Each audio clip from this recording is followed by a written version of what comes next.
Welcome to the Sit Downs with City Lifestyle Vegas Edition podcast. We are glad you're here. My name's Crissie Bown. I'm the owner of Henderson City Lifestyle Magazine, and we have corporate in the house today. Corporate, I know. So I guess we should start with the big change in your life. So tell us. So recently I've moved over to the corporate team. Dun, dun, dun. Yeah, so Camilla has taken over South Vegas, and I am now a regional sales leader across the West. So I'm working with like 30 of our publishers right now. So what does that mean? What does that entail? I mean, everything from new market development to helping publishers get up to some of those top tiers right now. That's awesome. Yeah. So you're bebopping all over the country right now. I am. So your presence, my presence here in market is, I guess, a lucky day today. I don't even know what to say. Here we go. I've got flights coming up. I'm in like 3 cities a week right now, so it's Just crazy. racking up the frequent flyer miles. I am. Southwest Rapid Rewards. Oh my God, that's so funny. Have you hit the A-list? Preferred, actually. Preferred. Yeah. Very fancy. And like we're at March, and I'm already on A-list for next year. So very nice. Yeah, Pick over some of those cocktail coupons. No thanks. I'll keep them. Well, we appreciate you making the time in your very busy schedule to accommodate our podcast here that you originated with us. I know. Look at it, and we're thriving right now. I know. It's been a crazy year, but in all the good ways. Yeah. So I know the last time that we were here, we were talking about, we've kind of covered the gamut of advertising doesn't work, you know. It's been a while since it's just been you and I, actually. It has been a while since it's just been We've us. been bringing the partners in. We've been bringing other people in, industry experts. Like I know. We're running it back right now. I like it. This is taking me back to like the origin. For sure. The first one when I was in that seat, just clamming up, not knowing what to do. Just pouring sweat because you were so nervous. I'm about to pour sweat right now, but anyways. Oh my God, so funny. Yeah, those first few, they were rough. I had to join Toastmasters after I watched the first episode. And look at you now. It was brutal. My God. Not that I speak that much better now than I did in the beginning, but baby steps, improvements. Yeah. So remember after the first one, I didn't even want to post it because I said like so many times. And you forced us to post it. You had your scripts, and Greg had to keep like chopping and editing and all sorts of stuff. So. I kept telling him, can you just stop for 1 second so I can cough really fast or something? Keep it rolling, Greg. Keep it rolling. I know. Now Greg's giving it. He's laughing back there as we film this. But yeah, we've come a long way. And listen, we're not experts. We're not even going to pretend that. But at the same point, it's been really fun doing the podcast and having the clients on here and getting to share their story. I mean, that's our whole mission with the magazines is to be storytellers. And it's been really cool to get that behind the scenes look at some of our different partners and how they came to be and, you know, how they started their businesses and all that. And it's been really fun. Exactly. So it's been great. So let's jump in. Let's jump in. So we love to talk about marketing topics. And today we have a fun one. So today is kind of going back to the basics, the root of all marketing. And we're talking about messaging. And this is an interesting one because it doesn't just impact us here in Vegas, but now from what you've seen with working with publishers across the country, this is a recurring theme, both here in town, but also across the U.S. as well, in terms of the importance of the messaging in your advertising across all different kinds of platforms. Exactly. So hearing from other publishers, you know, what's some of the feedback that you're getting? I mean, it's crazy, right? Like we can break it into 2 different buckets. One, how we approach like going after partners like that we're strategic about, that we know we can help, all the way down to the clients themselves and the messages they're putting out. So most of the time when we're looking at partners, I know you and I do a really good job with our backgrounds, our history, but how do you frame that message for your audience? And I think a lot of what we do with City Lifestyle is all across the country, right? We've got, I think, upwards of 220, 230 publications active right now and growing like crazy. How are those businesses speaking to their community? And when it comes down to the City Lifestyle brand and what we're doing in each market, how are we speaking to those readers, right? So all across the country, it's similar demographics. We are going after the most affluent homes in the markets, tend to be the higher incomes across the markets. Demographics are normally the same, 35 to 65, tend to be female. So like when we're looking at those metrics, like how are we crafting a message that is going to entice emotion out of those readers and ultimately have them choose them, no matter whether it's a clothing boutique, it's a financial advisor, it's a doctor, it's a med spa, like, because we work with all sorts of partners, right? But how do you speak to that audience and make that effective?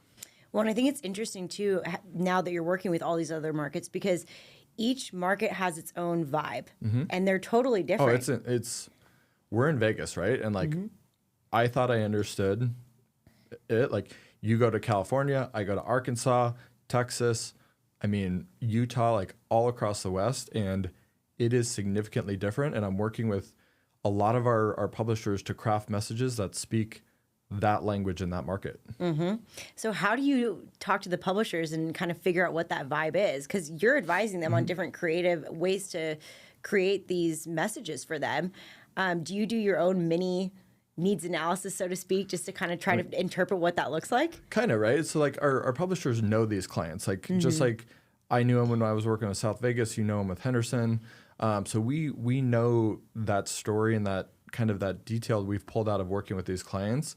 Now it's how do we take what we know works and encourage our partners to start putting some of that language in their ads. So one I'm thinking of right now, relatively like larger HVAC company, only does a like branding ad. It's a family run thing, photo of the family, but they do high ticket services like tankless water installs. They are obviously doing complete system overhauls. So, I mean, you've gone through that with replacing your AC. How much does that cost, right?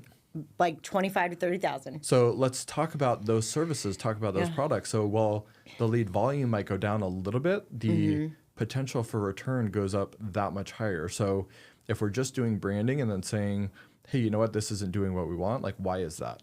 So how do we go about actually figuring out what is the value that that business is going to provide to that reader itself?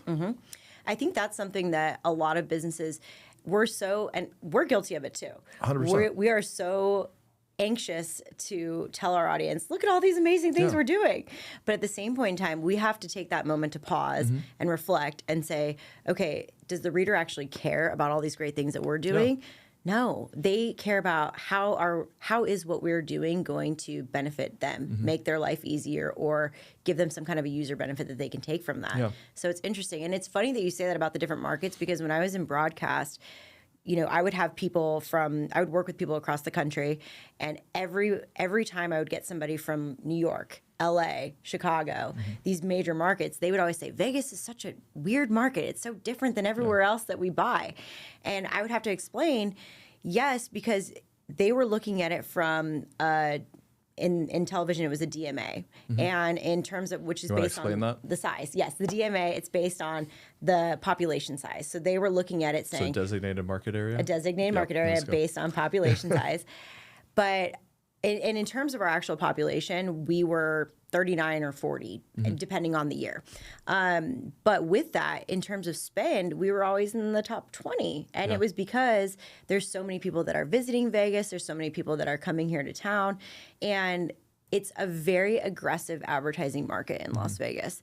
And so the messaging really had to be very specific. People wanted it to be catered towards our Vegas vibe.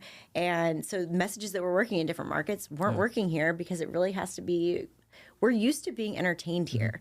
And I think that's part of the whole thing too, that your messaging really does have to be hyper focused on this market specifically. But that could apply anywhere. Yeah, it's also like if you thought about the mountain biking capital of the world, would you think Northwest Arkansas? No, I would think like Colorado. That's what they say, right? Interesting. So it's like those little parts of the communities that make them what they are. When we're looking at it at a national scale, like, and we're working on some national components here that's probably far down the roadmap here, but how do we educate some of those people that are coming in that want to do buys, like, this is what's important about this market, you know? I know you work with some regional people in previous roles, and even now, it's just like, how do we encourage them to craft messaging that's going to work for each individual market? And when you're looking on like a small business aspect, really having that business owner lean into the knowledge that our publishers are trying to give them to say, hey, we know our readers inside and out. Like, we know what intents they have. Like, we've done a ton of back-end data research with some of those snapshots we've put out. How do we go about fueling that information so our business partners see success? Are you seeing a lot of people curate? Because in our magazines, we have monthly themes. So each month, it all fits under the lifestyles-based brand. But are you seeing a lot of the clients across the country customizing their messaging to fit those themes? Or are you seeing people more customizing their messaging based on seasonality? What trends are you seeing? All of the above, right?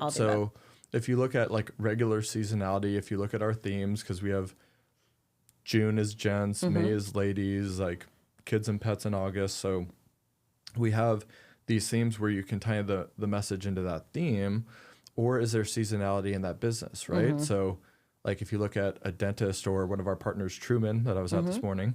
Shout out to Dr. Truman. Yeah. How do we go about creating seasonality for them, right? Like, and these are questions that working with them you might be able to answer, but like, are they busier in the summer because kids have the availability to come whenever, as opposed to trying to squeeze it or pull them out of school or do those kind of things? So with spring break that happened recently, are pediatric dentists busier that week than they are normally? Because again, you've got the whole week where parents are like, okay, like it doesn't matter if I go at 11 or 4 because the kids aren't in school. So looking at seasonality like that comes into play, but also looking at like ups and downs and trends of business and year-end stuff. So you look at like auto dealers, like are they, you probably know this, like do they push heavier to move the year-end models, end of month stuff? Like how does that business itself view seasonality?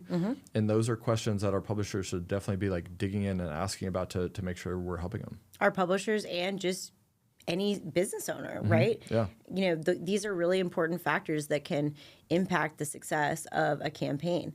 And I love when advertisers are willing to do something a little different that not only fits the vibe of the cities that they're in, but also their own personalities. Of course, Speaking of the seasonality, we had our February Love Local issue a few months ago.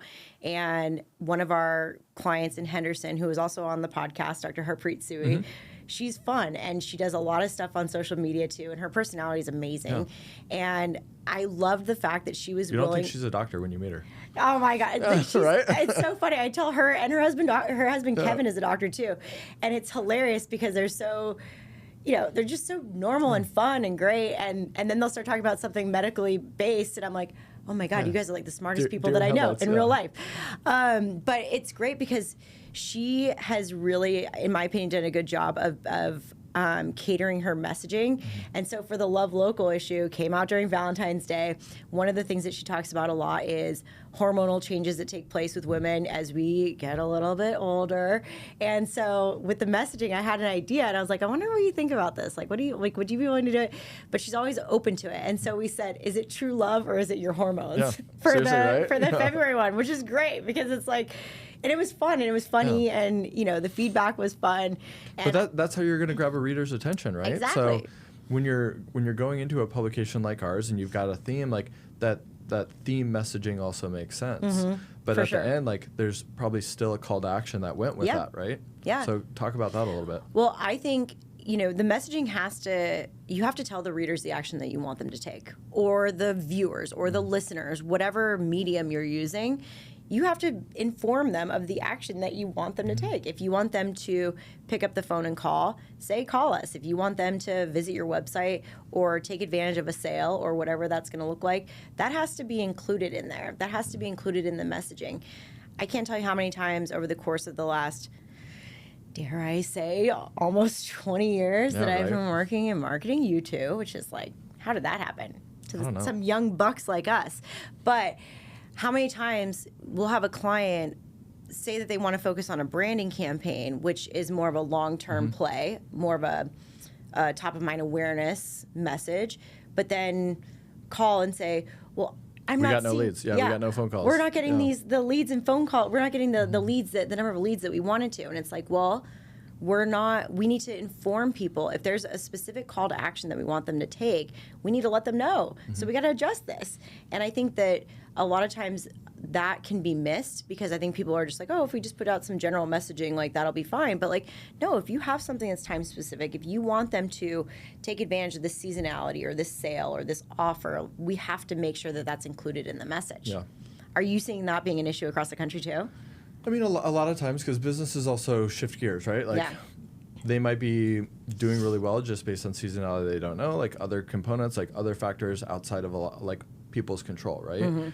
And then a business might have like not the best month, which again, no idea why. But then all of a sudden you see that shift, and all of a sudden it's like, okay, well, we need to do more like lead gen right now because we went down. Cool, we can work on that. Like, let's craft that message to do so. So Is it more going after like more profitable customers? Is it going after simply more volume? Like, how does that work? And that's where working with that business and that market individually really makes it unique and specific to them in each challenge that they have.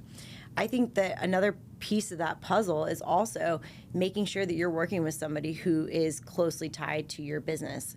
You know, making sure that whatever platform you're using, that person that you're working alongside is having those follow-up conversations. It's not a set it and forget it.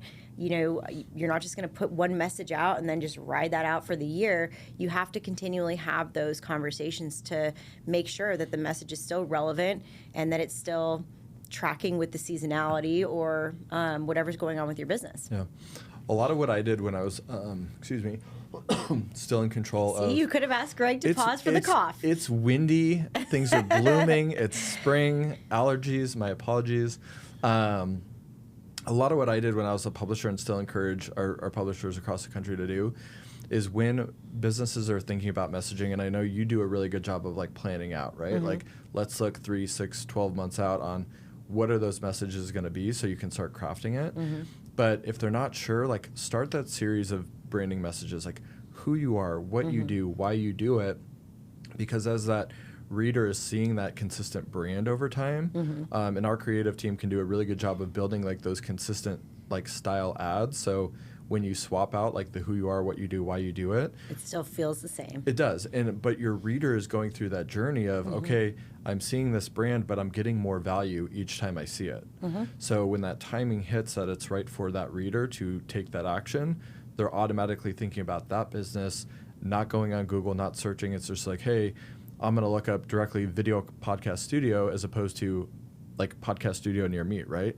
So it's more going after that direct search and that next step, which we encourage a lot of our partners across the country to think about, like, if they're going to see an ad and they're going to see that message, what is that next logical step they're going to take? Do they pick up the phone and call right now, or are they sitting there going to Google to get more information? Are they going to your social media to view a gallery for some reason? How are you collecting them in from that top level awareness we can do? But also look at, if we're looking for direct action, like, I mean, we just talk about how aggressive can your message be. So think about a car dealer. If you're going to give away a free car, do you think people are going to call you? Yeah. So probably. Yeah, right? It's just like, how aggressive is that message going to be? Obviously, we're not going to give... Where's that dealership? No, I don't know. What's in your publication right now? Yeah, that's right. So I'm like, where's that car dealer that's giving away that new car? What is it? But think about it, right? It's just like, how aggressive is that person and how motivated is that audience going to be to take that action? So when you're seeing an overall branding, great, I know it's there when I need them. I'll call them because I'll think about them. But if you want them to take action right now, like, what are you going to offer that person to say, today's the day to make that call? I think that's a huge talking point because a lot of times people will have, oh, we're having this sale. Is that sale actually enough to generate that immediate call volume that you are truly going after? You know, if it's, you know, a major, a hefty investment and you're offering $100 off, is $100 off an investment like a car or something like that that's, you know, $25,000, $30,000, $40,000. Is that enough to actually make anyone pick up the phone and take action? Probably not. But I think the other thing of it too is knowing where that placement, where that message is going to be used. So having to cater that messaging to the platform that you're using. Of course. Which I think it has to be consistent across everything. I've seen people use, you know, completely different messaging on TV versus print versus billboard versus, and to me, I think the most successful campaigns are where they're all speaking to each other. So everyone, and my clients, if they're watching this, they're gonna laugh because they have heard me say this a million times. We all gotta be rowing the boat in the same direction. Like, everything we're doing is rowing in the same direction. One of my college professors, Dr. Hope Scow, integrated marketing communications. Yeah. That's what we're doing, right? Yeah. Everything is speaking the same language. Exactly. So the message that we have in the magazine is telling the same story as my client who's doing billboards alongside the magazine, which is telling the same story as we're sharing on social.